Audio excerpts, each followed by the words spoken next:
Seker die reën gaan nou stop. Dis wat hy hoof en terug gesê het. Daardie slag was baie naby, Boeta. Ek weet wat, ek het 'n idee.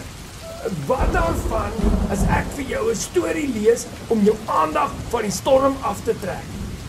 Ja, ek dink dit sal baie help. Ons storie gaan oor 'n man en 'n boot en baie reën. Ag nee, Kobus. Eendag, lank terug, het God gesien dat die mense op die aarde baie sleg is. So sleg dat hy spyt was dat hy hulle gemaak het. God het besluit om hulle almal van die aarde af te vee. Maar daar was een man wat nie soos die res was nie. Sy naam was Noag en God het hom liefgehad en wou hom en sy gesin red. God het vir Noag gesê hy moet 'n groot boot bou.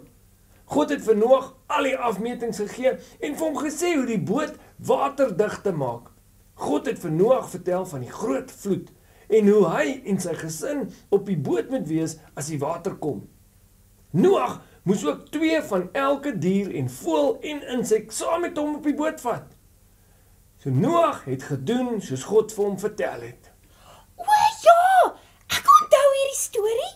Toe hy klaar was, het Noag en sy familie op die boot geklim saam met al die diere, soos God gesê het hy moet.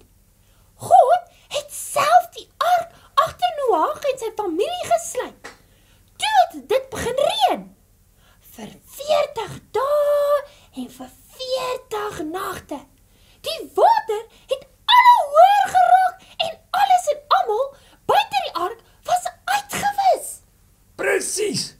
Daar het Noag en sy familie vir meer as 'n jaar op die ark gebly voor hulle weer hulle voete op land kon sit.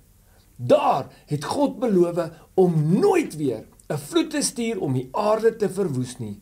En as 'n teken het God die reënboog in die lug gesit. 'n Reënboog wat ons vandag nog kan sien. Kobus, dit het op reën.